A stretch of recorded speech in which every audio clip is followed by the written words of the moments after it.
of India's economic reforms. Yes, we're talking about the late Dr. Manmohan Singh, who passed away at the age of 92 yesterday at Delhi's AIIMS. We all are aware that Dr. Manmohan Singh was suffering from age-related medical problems, but soon after his demise, not just leaders from India, including the Prime Minister, but also world leaders have in fact sent their condolences for the demise of Dr. Manmohan Singh. At the same time, the Union Cabinet has also passed a resolution with condolences for Manmohan Singh. We are also being made aware that a national mourning has been declared for 7 days. Tributes have been pouring in ever since.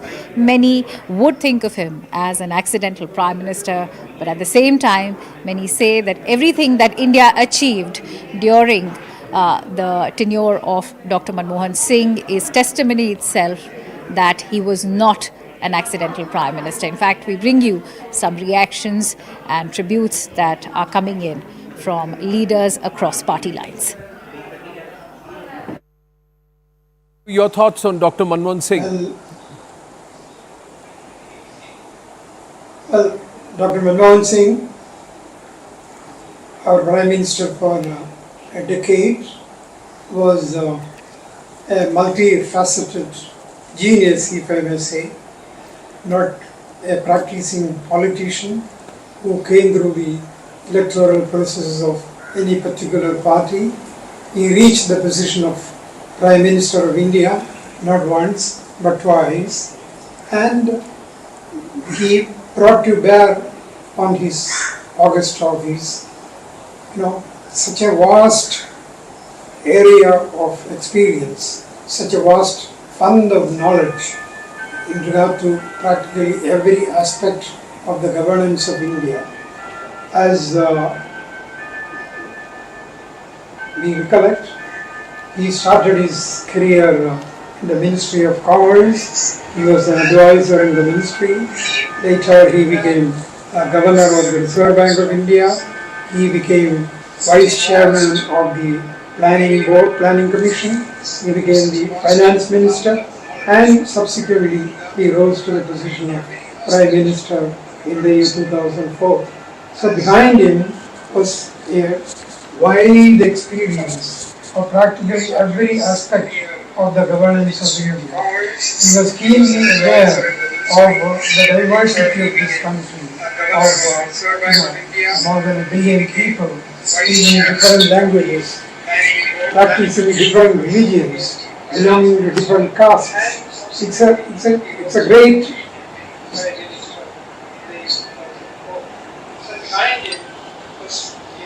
Yes, sir. Go on, sir. We can listen. It's a vast fund of knowledge. And may I request you to just turn the volume of your television down, because it is interrupting with the on-air broadcast. If there's a television on next to you. Yeah, go ahead please, sir, now. Now I can hear you clearly, sir. Please go ahead.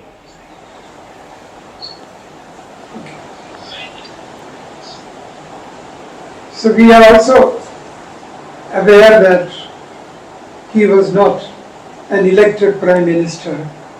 He was himself fully conscious of that fact, and later people, particularly his critics, pointed that out as a weakness of the Prime Minister.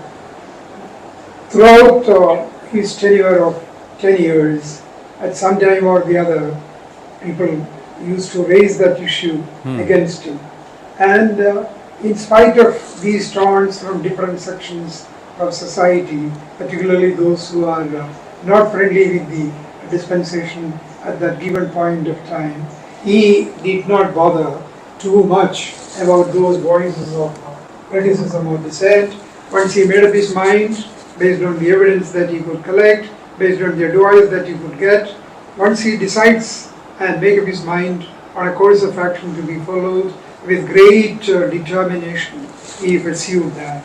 The Indo-US nuclear deal is a classic example and a crowning point of his success as Prime Minister. It is totally uncharted waters in the sense that Indo-US relations were not at the peak, at the best of times, but he struck a chord with the then President of the United States, George Bush, and between the two of them, they decided to go ahead with this nuclear deal. And perhaps George Bush was as much keen as Dr. Manmohan Singh was that this was in the interest of India, and this was also in the interest of the rest of the world.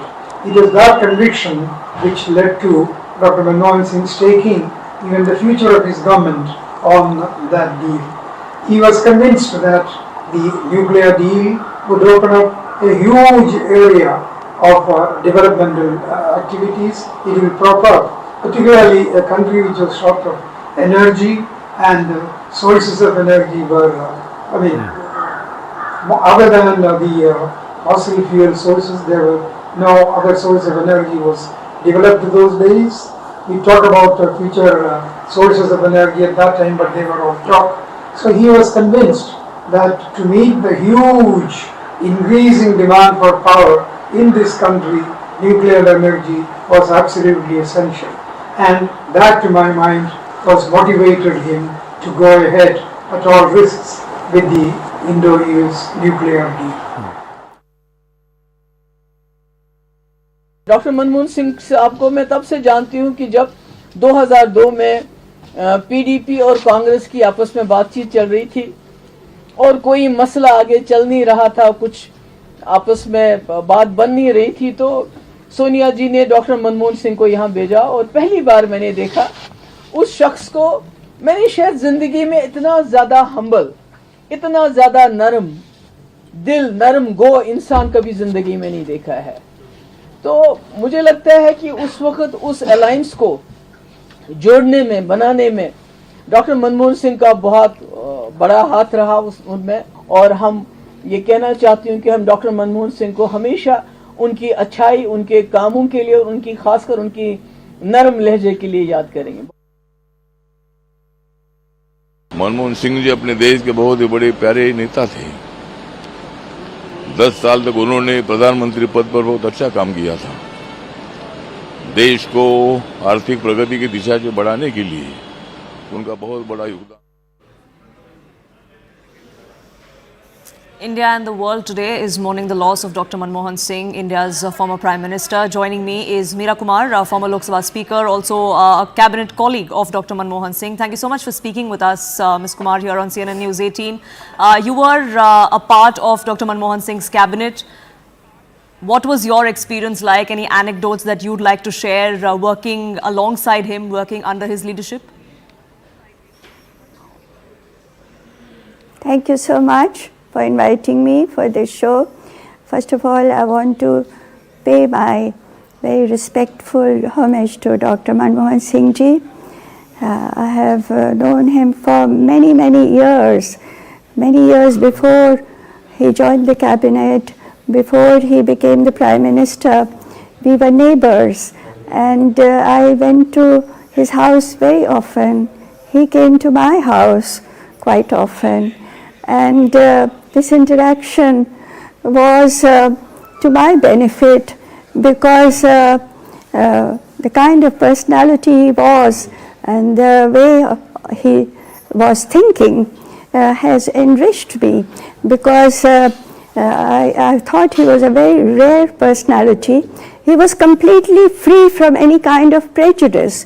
Most of the people I meet have some kind of prejudice regarding religion or caste or color or language or wealth of the person, even the address of the person. You know, there's so many kind of prejudices, but I found him above all that, and that really has impressed me and also has enriched me. Later, I was a member of the cabinet, and I was Minister for Social Justice and Empowerment. And he told me, Meera ji, your ministry, social justice, is the face of our government. It is the identity of our government. It is the soul of our government, social justice.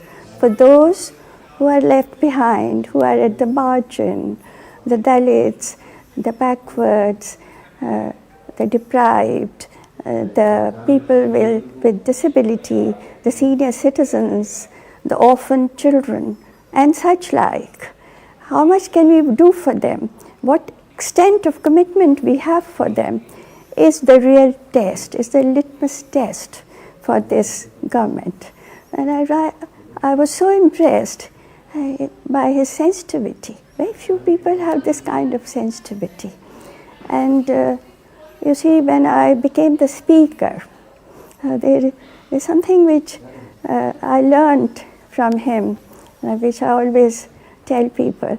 You see, there has been a long-standing tradition in our parliament that for discussing anything important, it's always the Prime Minister who comes to the chamber of the Speaker, and it's not the Speaker who goes to the Prime Minister's office. So one day he rang up and he came to my chamber. We had the discussion, but I was very embarrassed, and I said, he's such a great personality with so much experience, and I should be going to his office. So next time when he wanted to come, I said, no, please don't come. I'm coming to your office. He said, no, you can't come. I said, no, I will come. He said, no, Meeraji, there's a very healthy tradition that we have in our parliament, and we should preserve it. It should continue. So I learned that whatever has been happening which is good and healthy must be continued. Which is not healthy, harmful, must of course be done away with. So I learned a lot from. And since your association goes back even before your political career began, I want to ask you this: was he always somebody that spoke very little? Was he always a man of few words? Because I'm asking you this because when you were elected the first woman speaker of the Lok Sabha, he said this is an iron fist behind a velvet voice. Was he soft? Was he always somebody who was open with the kind of praise or criticism that he had for his colleagues? It should not be a matter of criticism. If you speak less, it's much better. You work more and you speak less as compared to those who speak a lot and don't work much. So this is a very good quality in him, and he always chose his words which never hurt anybody. I don't think he ever hurt anybody with his words, and he was just dedicated to his work. And as a teacher, he was a great teacher. And there are so many economists who have become great economists because he taught them. And he was as an administrator, of course, he has a remarkable career.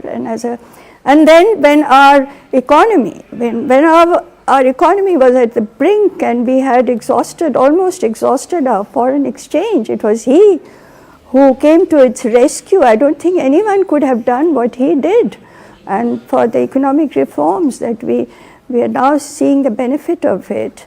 And when there was economic meltdown in the world, how he steered our economy. I mean, there were so many developed nations which had GDP which fell below zero. we were still, we managed because of him. And the economist in him, the architect of reforms, economic reforms in this country, is something that is spoken of. But something that is not spoken of is how he handled foreign policy, the United States specifically in that one nuclear deal situation, and the neighborhood. I ask you this because you've been a diplomat yourself before you were a politician. So what was your impression of him in that aspect? Yes. I was going to mention, it's not that it should not go unmentioned, but he steered the country clear of all this. It was a great controversy at that time, I remember. How deft he was in handling the situation. And I think, and as people say that he spoke less, I think that was a quality which really, really counts sometimes in diplomacy.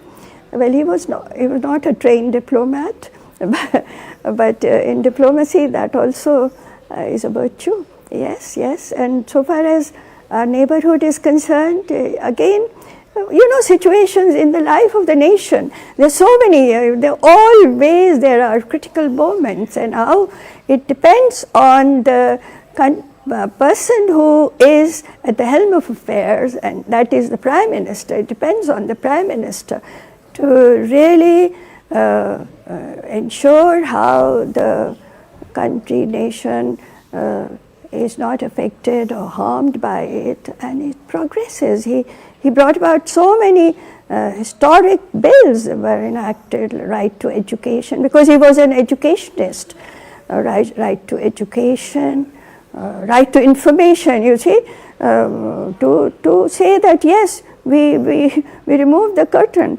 It is a very, very bold step. And Manrega, I think, is a grand thing. What has happened for the, you see, till now in our economy, the percolation theory was applied. That at the top you develop, and then the benefit of that would percolate to the bottom and to the poor. But he said no, we will directly approach the poor and benefit them. So all these were great historic steps that he took. And much like his blue turban, taking bold reforms was also his trademark, many would say. Some people called him the compulsive reformer as well. But I want to ask you this, in his last press conference in 2014, he said, I believe that history is going to be kinder to me than my contemporaries or the contemporary media. Do you think that rings true today? Well, history doesn't have to be kind to him. History is compelled. History is just compelled to praise him for what he has done. It's not a question of being kind. You are kind when a person has not done anything and then you praise. Then when a person has done things, you're just fair to the person. Meera Kumar, thank you so much for speaking with us here on CNN News 18 and sharing your experiences with Dr. Manmohan Singh, and thank you for being a part of this tribute that we pay to the former Prime Minister. Thank you. Thank you so much. On that note, we are taking a quick break, but we'll continue with our special coverage here on CNN News 18. Don't go anywhere.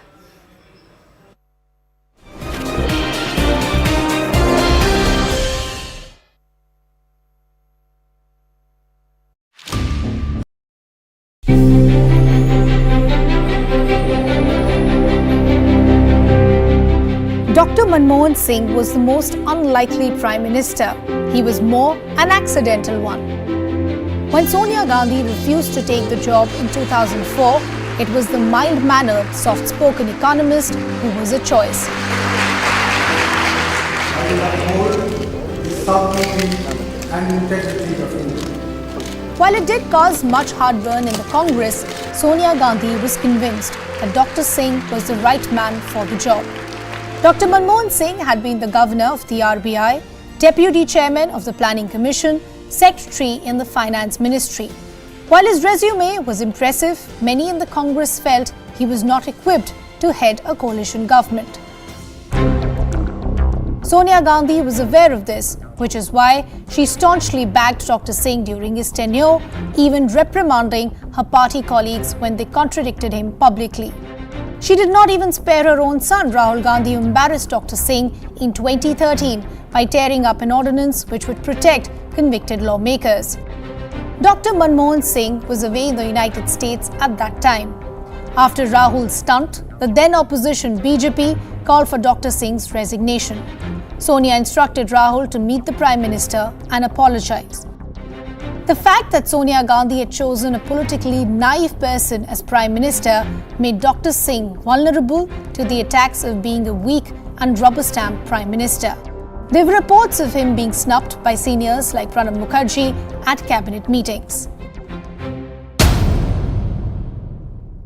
In Indo-US nuclear deal turned out to be a watershed moment. Dr. Singh was convinced that it was a good deal and would fulfill India's energy needs. The left threatened to withdraw support and urged Dr. Singh and Sonia Gandhi to defer the deal. But he dug his heels in. Dr. Singh not only dared the left to walk out, he also said he would resign if asked to take back the deal. I am very proud to say that our Prime Minister, Shri Manmohan Singh ji, has recognized both the problem and a potential solution. The magic of what Shri Manmohan Singh ji is doing is that within the problem, he has identified an opportunity that is significantly larger than the problem itself. I would like to support our Prime Minister and like to say that he has shown tremendous courage and confidence in the Indian people. Sonia Gandhi was convinced. She asked the party to get on board. Mulayam Singh, Ajit Singh also backed the deal and it went through. The left did withdraw the support, but the UPA was steady.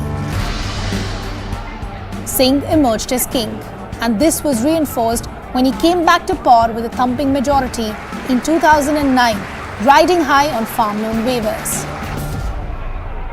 हमारे UPA सरकार ने जो किसानों के लिए किया है, जो कर्ज की माफ़ी कर रहे हैं, तो वो एक क्रांतिकारी कदम है, एक ऐतिहासिक कदम है. But soon after victory, things started to unravel in UPA too. Dr. Singh objected to the inclusion of A. Raja and T.R. Balu as ministers, but the DMK threatened to withdraw support. He had to succumb to pressure and things were never the same again.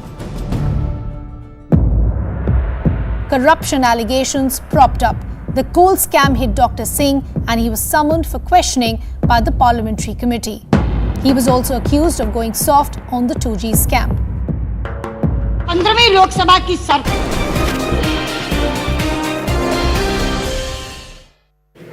Welcome back to Nation at 5. Now remember, Dr. Manmohan Singh's contribution to the Congress party was in fact as important and as valuable as it was to the growth of the country. No wonder why the Gandhis and other eminent leaders from the Congress party like Shashi Tharoor, Sachin Pilot all have been queuing up only to pay their last respects. Having said that, it's important to highlight that Dr. Manmohan Singh will be remembered as the first Sikh Prime Minister in India, also the first after Pandit Jawaharlal Nehru to be re-elected for a 5-year term.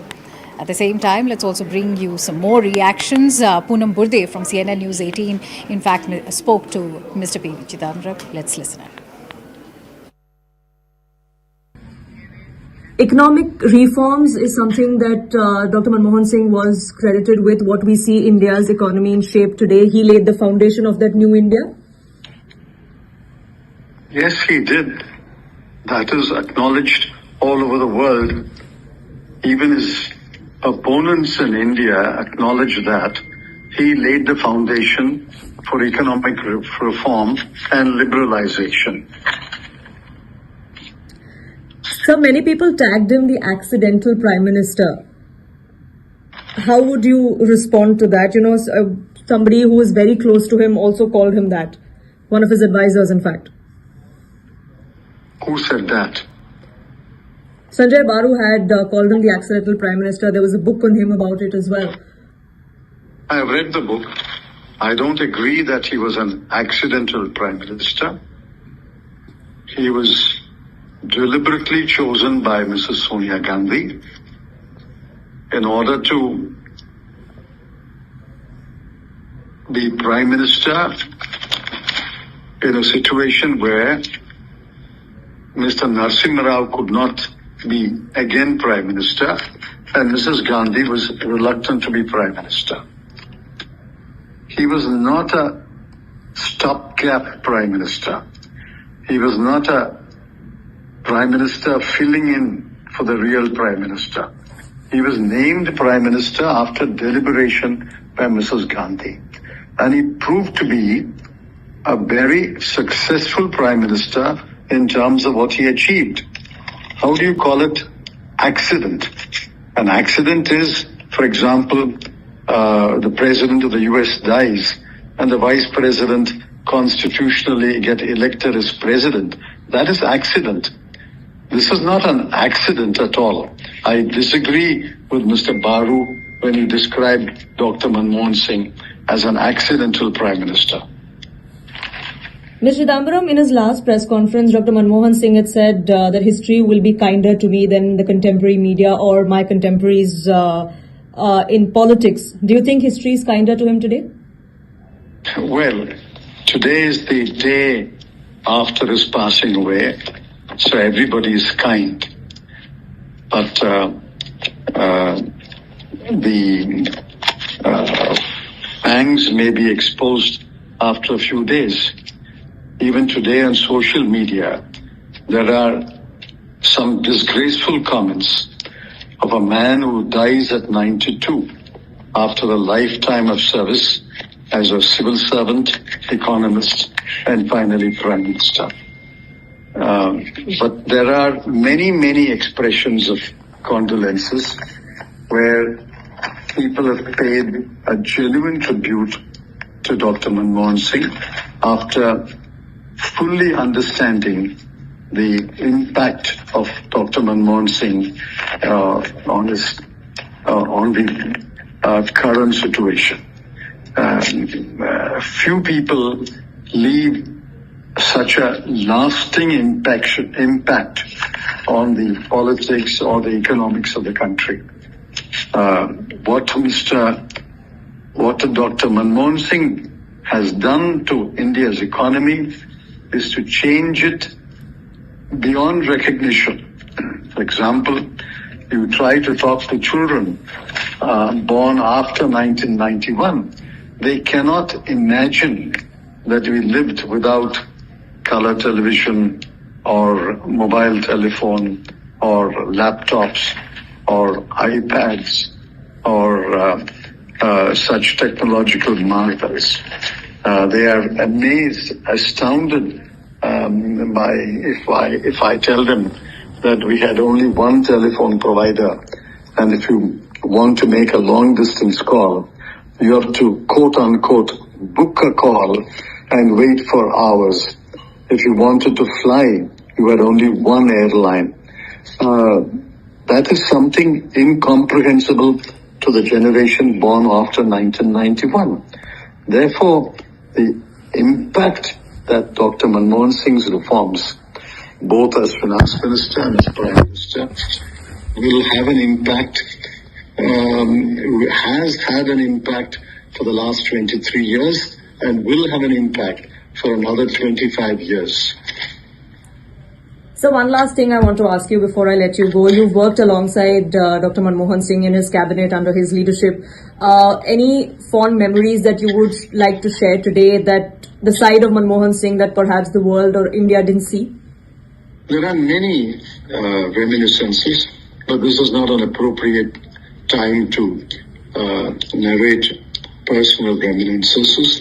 That requires a separate chapter or a separate article, because half statements or random statements can be misunderstood and misinterpreted.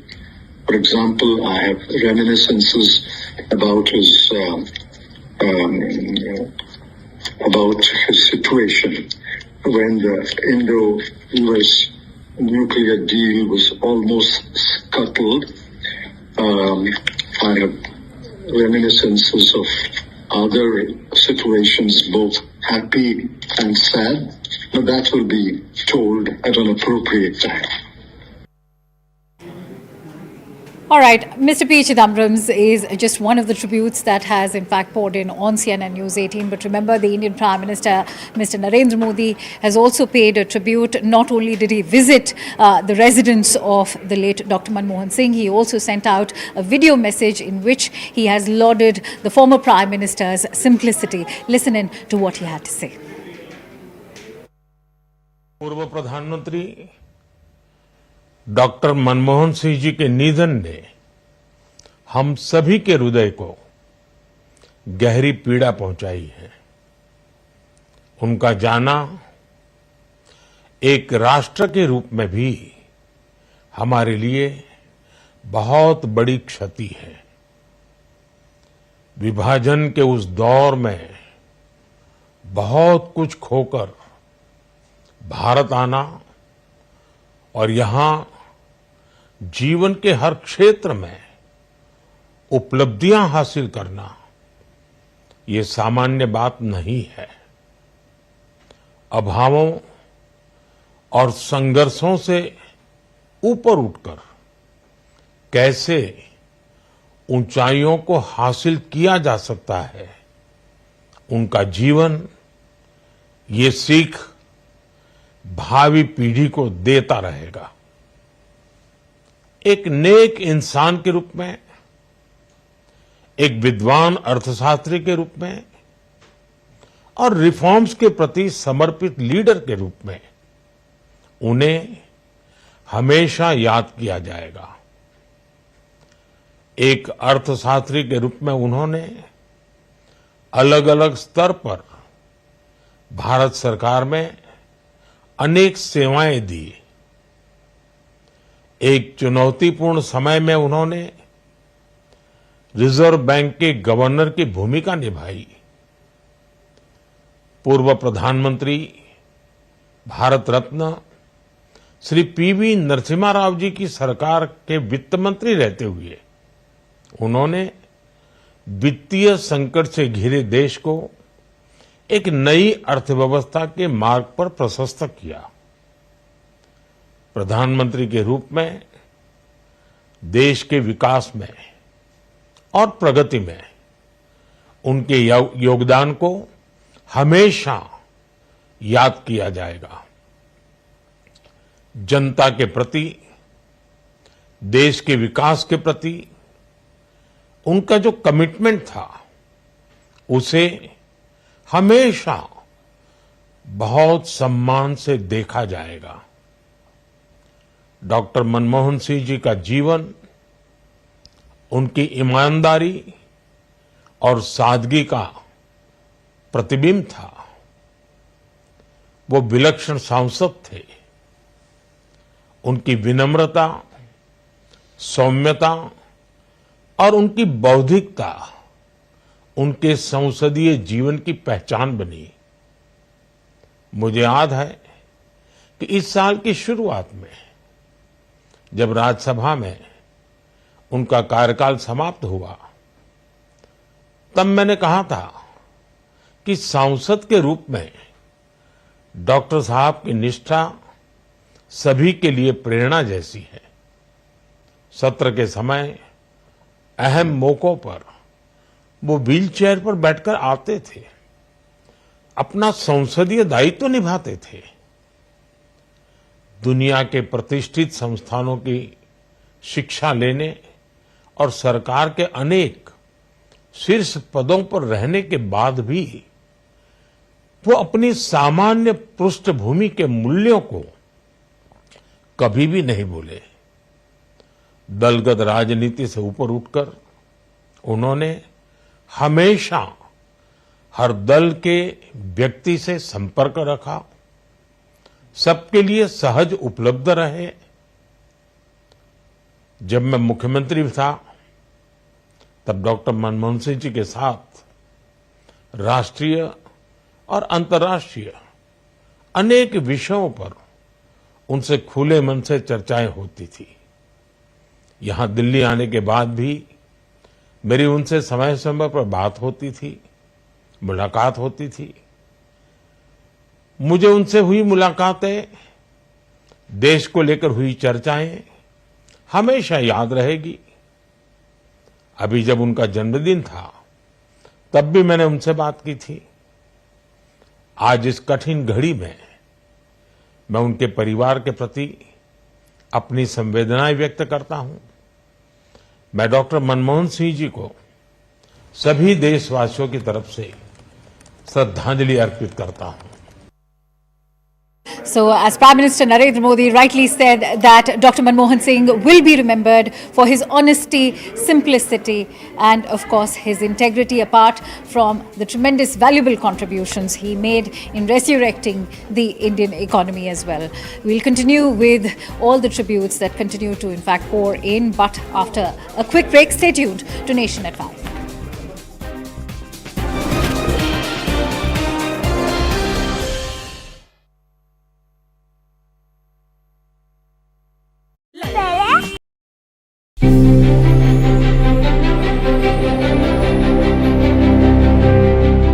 Dr. Manmohan Singh was the most unlikely Prime Minister. He was more an accidental one. When Sonia Gandhi refused to take the job in 2004, it was the mild-mannered, soft-spoken economist who was a choice. I will uphold the sovereignty and integrity of India. While it did cause much heartburn in the Congress, Sonia Gandhi was convinced that Dr. Singh was the right man for the job. Dr. Manmohan Singh had been the governor of the RBI, deputy chairman of the Planning Commission, secretary in the Finance Ministry. While his resume was impressive, many in the Congress felt he was not equipped to head a coalition government.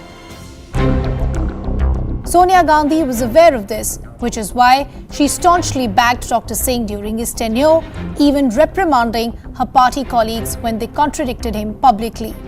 She did not even spare her own son, Rahul Gandhi, who embarrassed Dr. Singh in 2013 by tearing up an ordinance which would protect convicted lawmakers. Dr. Manmohan Singh was away in the United States at that time.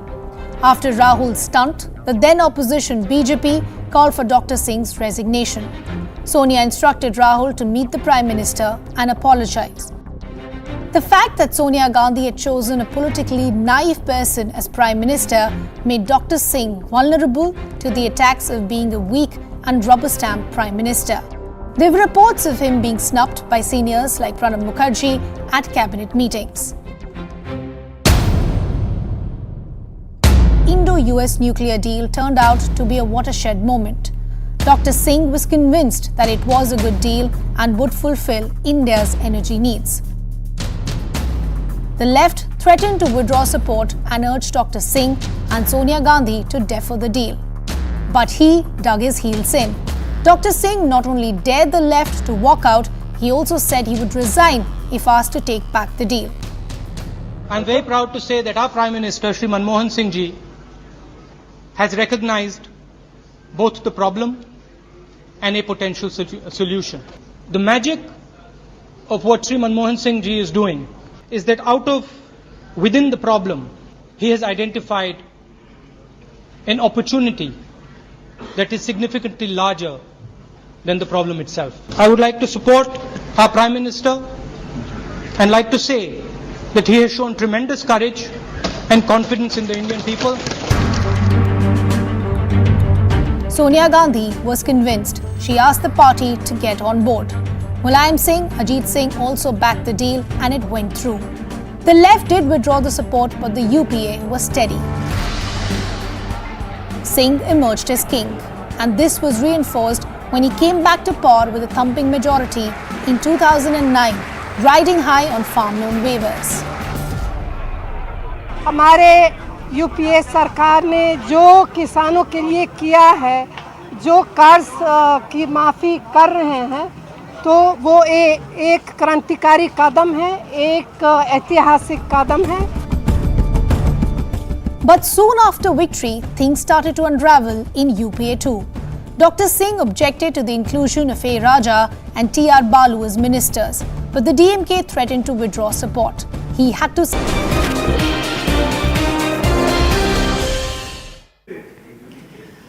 All right. Also, the question is that what made the late Dr. Manmohan Singh such a visionary? Was it just his prime ministership, which was 2 terms? Was it the fact that he was the first Sikh Prime Minister of India, or was it the economic reforms that he brought to the country. Remember, he played a very crucial role as the finance minister under the PV Narasimha Rao's government, where he in fact helped India tide over its financial doldrums. Let's also take you through the career of Dr. Manmohan Singh and the contributions he made as the architect of India's liberalization reforms.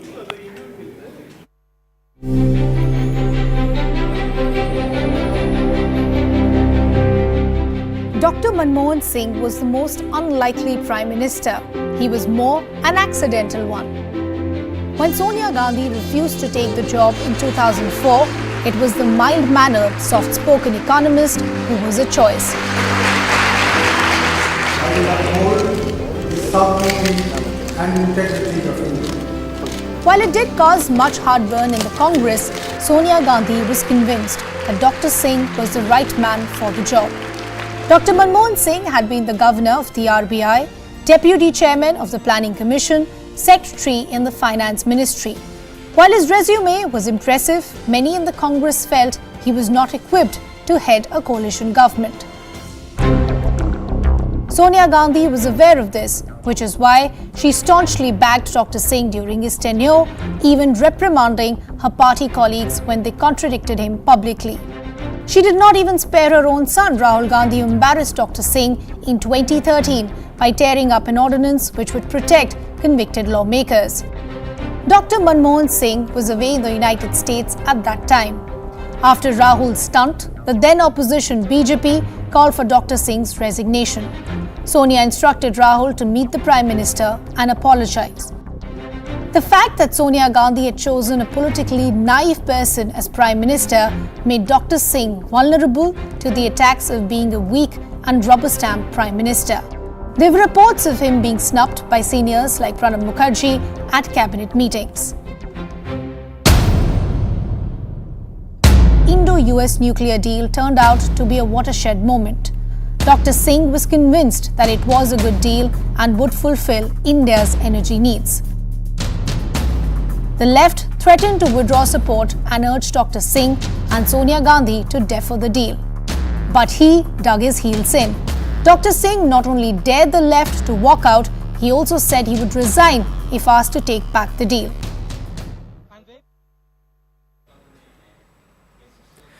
Many credit him for charting a different course for Bharat economically and also being steadfast despite all the limitations. The nation mourns Dr. Manmohan Singh, and joining us now is former Union Minister Ashwini Kumarji. Ashwini Kumarji, namaste. Namaskar. This is Anand here. Thank you for speaking with us. Your thoughts and how would you want to remember Dr. Manmohan Singh? Well, I would like to remember Dr. Manmohan Singh first as a human being, a person of exceptional integrity, a person of great warmth, a person who knew the value of loyalty, and a person who knew the value of compassion. And every action of his, small or big, in everyday life, exhibited his persona with these qualities. It was this that enabled him to carry together a coalition government for 10 long years.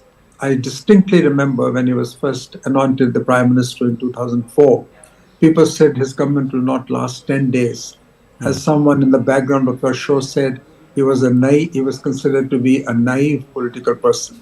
Nothing could be farther than the truth. Just because he was stoic, just because he spoke little, just because he was reserved and reticent in saying things which many people will say at the drop of a hat, didn't mean that he was naive. He knew exactly how to deal with the sensitivities in a coalition government.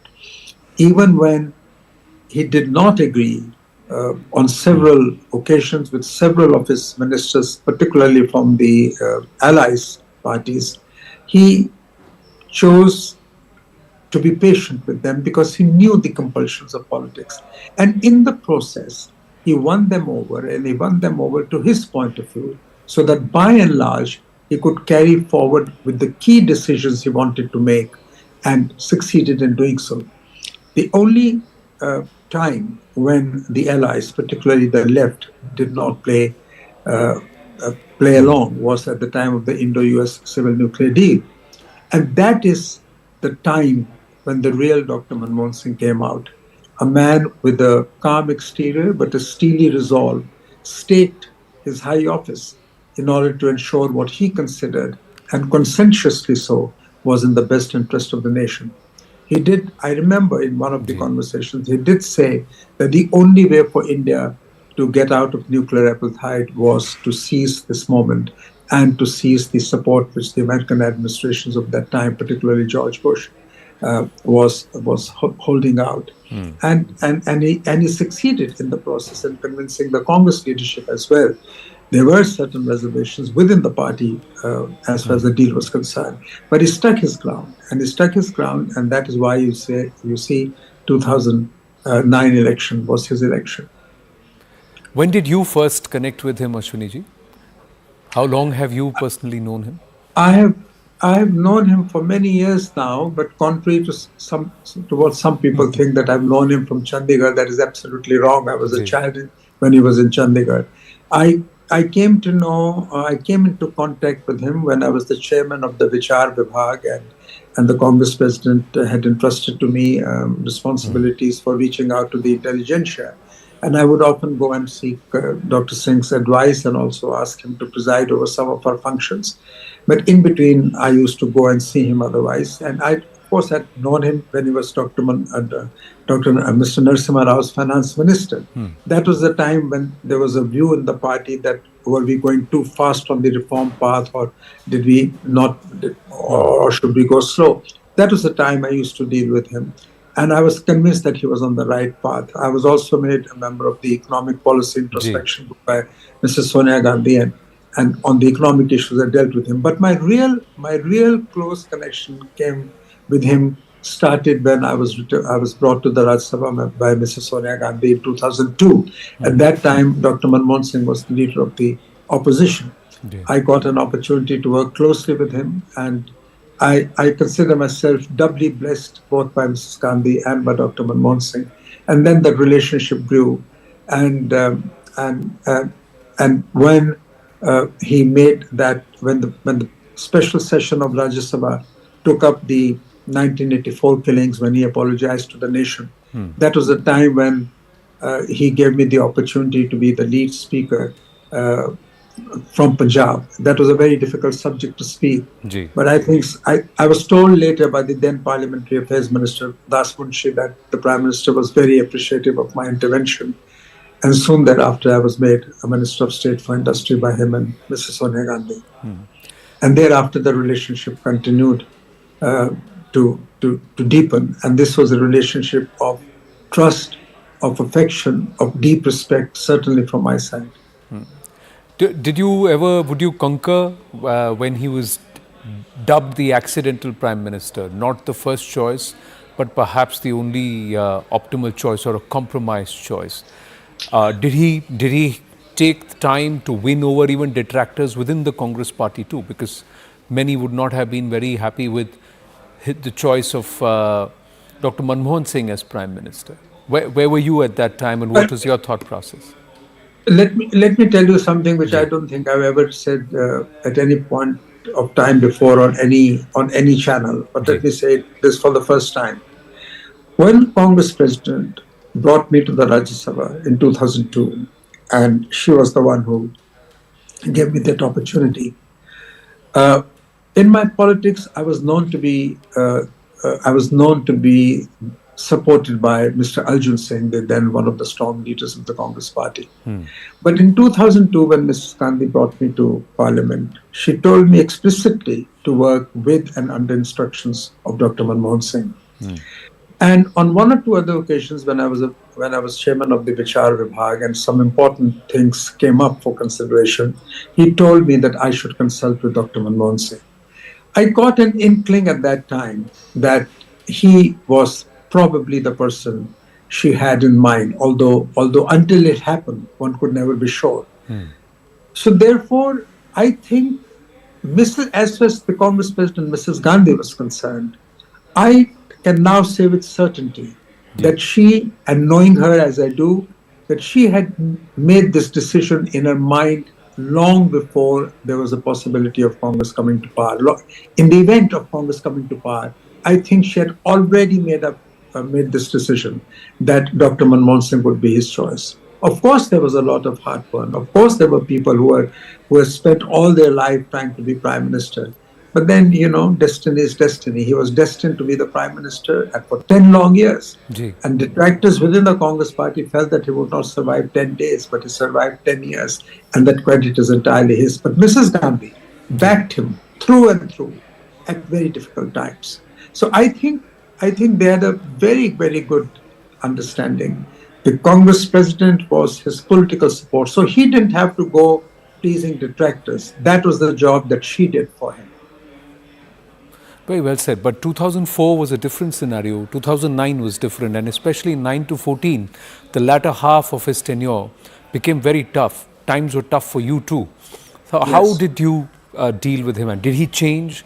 Was there a certain sadness that engulfed him? Was he disappointed with the way things were drifting apart? Yes, he was sad. He was hurt. He was disappointed. Because he said that all that he had was his reputation and his integrity. And now, at this stage of his life, that was being questioned. It deeply saddened him. But of course, Saaj ko aaj kya, there was absolutely never a doubt. Even his worst detractors, I can tell you this today, in private conversation, they would say, we are very sorry, we have to do it, this is politics, but nobody has ever doubted his integrity, his rectitude, his probity. And I can tell you that for as many years as I was in the government under him, there was never once even a remote hint by him, or for that matter by Sonia Gandhi, to ever do something that was not right. Never. Never. I can't remember a single instance where there was even a slight suggestion of having to do something which was not probably the best thing to do for political reasons. Never. And I must say this, that Dr. Manmohan Singh's stewardship of the country is something that the nation should be proud of. I think he's risen above all the awards, and he elevated himself even above the highest political office that he held. And his conduct, his personality enabled him to rise above his exalted constitutional position. I think the only award that India has now left to offer him is one of Bharat Ratna. And I would urge through your channel, the Prime Minister, that Dr. Manmohan Singh be conferred with the award of Bharat Ratna. He is singularly entitled to it. My final question, how would you like to remember him by? Any personal anecdote, moment that you'd like to share with us and our viewers? Was he always measured with his words? Because we know he had a wit and he had a sense of humor. But any incident that you'd like to share with us? Well, he had a sense of wit. But I think for me, he was a father figure. Whenever I walked into his office, I thought that I was going to not only to the office of an elder statesman, but to a family elder who would gently guide you on the right path if you were faltering. So whenever I was in distress, whenever I felt deeply concerned about something personal or political, or whenever I faced a test which I thought was becoming unbearable, I would go to him and he would invariably comfort me as a family elder would. Comfort, it's like holding somebody's hand and giving you that consolation, that lease of life, that another breath that enables you to walk another 100 yards in a difficult journey. That was the Manmohan Singh I would like to remember, a father figure. What a beautiful tribute that you've paid, Ashwini ji. Thank you so much for speaking with us. Thank you. With that, it's time for us to take a very short break. Stay with us.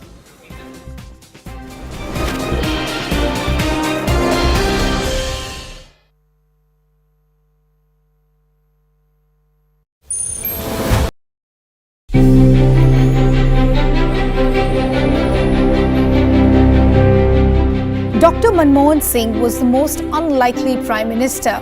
He was more an accidental one. When Sonia Gandhi refused to take the job in 2004, it was the mild-mannered, soft-spoken economist who was a choice. I will uphold the sovereignty and integrity of India. While it did cause much heartburn in the Congress, Sonia Gandhi was convinced that Dr. Singh was the right man for the job. Dr. Manmohan Singh had been the governor of the RBI, deputy chairman of the Planning Commission, secretary in the Finance Ministry. While his resume was impressive, many in the Congress felt he was not equipped to head a coalition government. Sonia Gandhi was aware of this, which is why she staunchly backed Dr. Singh during his tenure, even reprimanding her party colleagues when they contradicted him publicly. She did not even spare her own son, Rahul Gandhi, who embarrassed Dr. Singh in 2013 by tearing up an ordinance which would protect convicted lawmakers.